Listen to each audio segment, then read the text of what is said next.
सुंदर भूटानी जी जो है वो सदियों में एक बार जन्म लेते हैं, दोबारा कोई हो नहीं सकता और उनकी कोई बराबरी नहीं कर सकता है। और कलाकार हैं और कोई किसी से कम नहीं है, लेकिन जो सुंदर भूटानी जी थे वो अपने आप में नायाब थे। उप राजधानी नागपुर के सिविल लाइन स्थित देश पांडे सभागृह में सुंदर कला संगम, महाराष्ट्र राज्य सिंधी एकेडमी एवं संजीवनी फाउंडेशन की ओर से नाट्य कलाकार व निर्देशक स्वर्गीय सुंदर भूटानी की याद में हर साल की तरह इस वर्ष भी रंगारंग कार्यक्रम आयोजित किया गया था, जिसमें बड़ी संख्या में नागपुर के नाट्य क्षेत्र के दिग्गज कलाकारों एवं सिंधी समाज के प्रतिष्ठित गणमान्य लोग भी अपने पूरे परिवार के साथ उपस्थित थे।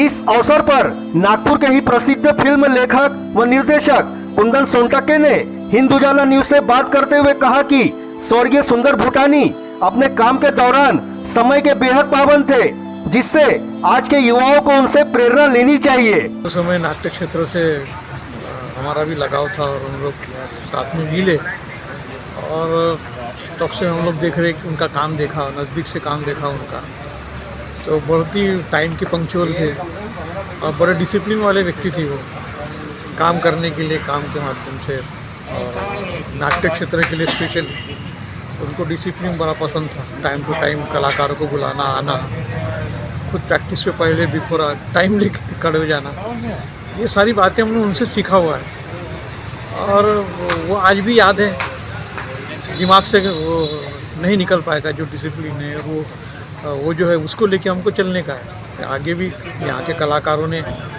उनसे उनकी जो ख़ास बातें हैं उनको लेके आगे चलना चाहिए और हमारे लिए तो वो एक प्रेरणादायी है और हमेशा रहेंगे। स्वर्गीय सुंदर भूटानी ने अपने जीवन काल में 300 नाटकों का भी मंचन किया है, जिसमें सभी भाषाओं का समावेश रहा है। स्वर्गीय सुंदर भूटानी को कला क्षेत्र में दादा के नाम से भी जाना जाता था। नागपुर के देशपांडे सभागृह में स्वर्गीय सुंदर भूटानी की याद में ओ हमारे झूलेलाल नाट्य मंचन के आयोजन के अवसर पर सुंदर कला संगम के अध्यक्ष किशन आसूदानी ने हिंदुजाला न्यूज से बात करते हुए कहा कि स्वर्गीय सुंदर भूटानी की तमन्नाओं को हम सभी के प्रयासों से आगे बढ़ाने का कार्य कर रहे हैं। सुंदर भूटानी जी ने 1978 में एजी ऑफिस में लगे थे।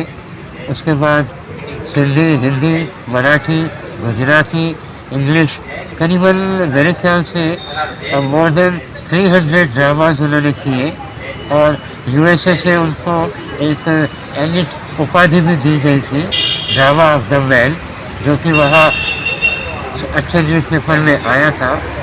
उसके बाद में 93 में जब मेरा आगमन हुआ तब हमने सुंदर कला संगम बनाया और दादाजी के नेतृत्व में ही हम all India Sindhi drama competition 93 में बॉम्बे में गए थे।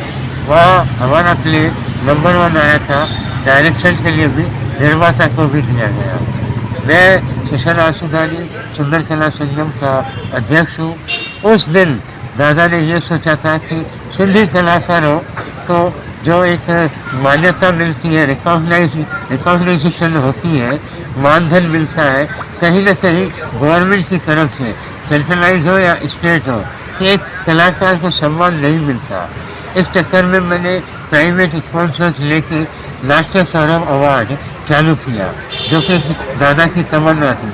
वो आज तक वो हर साल सितंबर या अक्टूबर में किया जाता है। स्वर्गीय सुंदर भूटानी की याद में नागपुर में आयोजित कार्यक्रम में अमरावती से आई हुई डॉक्टर रोमा बजाज ने कहा कि इस तरह के आयोजन से नई पीढ़ियों को आगे लाने में व बढ़ाने में प्रेरणा मिलती है। मैं डॉक्टर रोमा बजाज अमरावती से सिंधी साहित्य एकेडमी महाराष्ट्र राज्य शासन मेंबर। मैं श्री सुंदर भूटानी जी जो हमारे बीच में अभी नहीं हैं, उनके याद में हमेशा हर साल एक प्रोग्राम लिया जाता है और बहुत अच्छे कलाकार नाट्यम और हर क्षेत्र में उनका नाम था। उनको कई जगह से पुरस्कार किया गया था, पुरस्कृत किए गए थे और उन्होंने सिंधी, हिंदी, मराठी, संस्कृत कई भाषाओं में उन्होंने हर चीज़ को अपना आगे बढ़ाने में कहीं भी योगदान छोड़ने में कमी नहीं रखी। आज मुझे बहुत खुशी है कि आज मैं उनकी याद में यहाँ इस प्रोग्राम में पहुंची हूं और उनको कोटि कोटि प्रणाम करती हूं। धन्यवाद। आने वाली जनरेशन जो है देखने में ये आ रहा है कि मतलब नई जनरेशन जो है उन ऐसे जो सुंदर भूटानी जी कलाकार हैं उनसे कोई प्रेरणा नहीं ले रही है, तो एक नई जनरेशन को संदेश क्या देना चाहेंगी सुंदर भूटानी जी के बारे में? सुंदर भूटानी जी ने तो खुद ही बहुत अच्छा काम किया अपने सिंधी नाट्यम के ज़रिए। ये करिए, अभी हम जो ये सिंधी साहित्य एकेडमी महाराष्ट्र राज्य शासन, जो हमारे कार्याध्यक्ष मैं सुखा रामानी जी हैं, उन्होंने कई सब पूरे महाराष्ट्र के सब देशों में यह काम करने के लिए, युवाओं को आगे बढ़ाने के लिए, हम सबको आगे बढ़ाने के लिए यह प्रयत्न कर रहे हैं। और हम अमरावती से मैं डॉक्टर उमा बजाज और हमारे तुलसी दादा सेतिया जी साथ में हैं, जो वो भी बहुत अच्छे कलाकार और पत्रकार सब हैं। तो हम कहीं ना कहीं युवा को आगे लाने में बहुत कोशिश करेंगे और यह सब प्रोग्राम भी आज उनकी वजह से हो रहा है ताकि युवा पीढ़ी आगे बढ़ सके।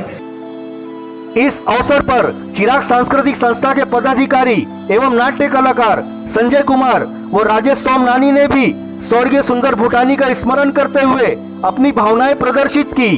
सुंदरलाल भूटानी जी से मेरा संबंध 2005 से रहा और उसके बाद हम लोगों ने कई सारे नाटकों में साथ काम किया है, जिसमें सबसे 2005 में उन्होंने मंचन किया था होरी, कफन और प्रेमचंद, मुंशी प्रेमचंद के नाटकों का तीन नाटकों का मंचन किया था।